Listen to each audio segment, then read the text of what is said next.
Welcome to Vinci சமையல். இந்த சேனலை புதுசாக பார்க்குறவங்க கீழே இருக்கிற சப்ஸ்கிரைப் பட்டனை கிளிக் பண்ணி பக்கத்தில் இருக்கிற பெல் ஐக்கானை கிளிக் பண்ணி மேலே இருக்கிற ஆளுன்றதையும் செலக்ட் பண்ணிக்கோங்க. அப்போ தான் நான் போடுற வீடியோ உங்களுக்கு நோட்டிஃபிகேஷனாக வரும். வாங்க வீடியோக்குள்ளே போகலாம். இன்றைக்கி நம்ம பார்க்க போகிறது ரொம்ப டேஸ்டான கேரட் மில்க் ஷேக் வீட்லேயே எப்படி பண்ணுறதுன்னு பார்க்கலாங்க. இன்றைக்கி நான் 2 கேரட் எடுத்திருக்கேன்.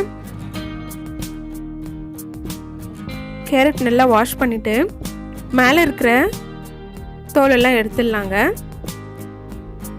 இந்த மாதிரி தோலை எடுத்து விட்டுடலாம். 2 கேரட்லேயும் தோல் எடுத்தாச்சு. இப்போ கேரட்டோட முன் பகுதியும் பின்னாடியும் கட் பண்ணி விட்டுடலாங்க. 2 கேரட்லேயும் அந்த மாதிரி பண்ணிக்கலாம். கேரட்டை நல்லா வாஷ் பண்ணிவிட்டு மறுபடியும் இந்த மாதிரி துருவல் வச்சுக்கலாங்க. துருவின கேரட்டை மிக்ஸி ஜாரில் சேர்த்துக்கலாம்.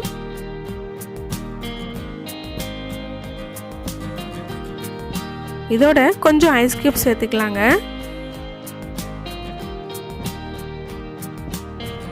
கால் டம்ளர் பால் சேர்த்து நல்லா மிக்ஸியில் அரைச்சி எடுத்துக்கலாங்க. பாருங்க, இந்த மாதிரி நல்லா பேஸ்ட்டாக கிரைண்ட் பண்ணிக்கலாம். இப்போ மீதி இருக்கிற அரை டம்ளர் பால் சேர்த்துக்கலாங்க. சேர்த்து மறுபடியும் நல்லா மிக்ஸியில் அடித்து எடுத்துக்கலாம். அடித்த மில்க் ஷேக்கை நம்ம நல்லா ஃபில்ட்ரு பண்ணி எடுத்துக்கலாங்க. இல்லை ஃபில்ட்ரு பண்ணாமல் அப்படியே குடிக்கிறதுனாலும் நல்லா தான் இருக்கும் டேஸ்ட்டாக. ஏன்னா நம்ம கேரட் துருவல் பண்ணி தான் போட்டிருக்கோம். அதனால் அப்படியே கூட சாப்பிட்லாம். பாருங்கள், இந்த மாதிரி ஃபில்ட்ரு பண்ணி எடுத்துக்கலாம். நம்ம ஃபில்ட்ரு பண்ண இந்த வேஸ்ட்டை டஸ்ட்பினில் போட்டுடாமல் இதை நம்ம செடிகளுக்கு உரமாக கூட யூஸ் பண்ணலாங்க.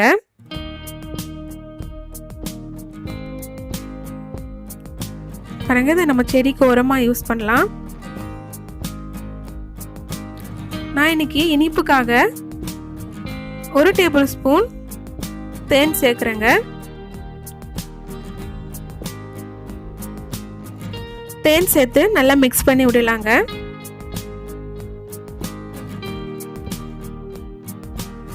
இது நம்ம ஒரு டம்ளரில் சர்வ் பண்ணிக்கலாம். சில்னஸ்க்காக கொஞ்சம் ஐஸ் கியூப் சேர்த்துக்கலாங்க. ஐஸ் கியூப் சேர்த்துட்டு நம்ம ரெடி பண்ணி வச்சிருக்கிற கேரட் மில்க் ஷேக்கை இதில் சர்வ் பண்ணிக்கலாங்க. பாருங்கள், ரொம்ப ஈஸியான கேரட் மில்க் ஷேக் ரெடி ஆயிடுச்சு. கேரட் எல்லார் வீட்லேயும் இருக்கும் கண்டிப்பாக. கொஞ்சம் டெக்கரேட்காக கேரட் கட் பண்ணி வச்சுருக்காங்க. இந்த சம்மரில் நல்லா ஜில்லுன்னு கேரட் மில்க் ஷேக் பண்ணி வீட்டில் எல்லாருக்கும் கொடுங்க. ரொம்ப ஹெல்த்தியான கேரட் மில்க் ஷேக் பார்த்தீங்க. கொஞ்சம் டெக்கரேஷனுக்காக மேலே பிஸ்தா பருப்பு ஆட் பண்ணுறேங்க. அவ்வளோதாங்க, நம்மளுடைய கேரட் மில்க் ஷேக் ரொம்ப ஈஸியாக ரெடி ஆயிடுச்சுங்க.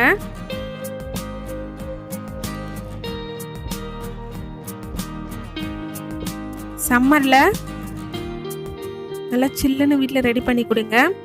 இந்த வீடியோ உங்களுக்கு பிடிச்சிருந்தா மறக்காமல் வின்சி சமையலை லைக் பண்ணுங்க. தேங்க்யூ.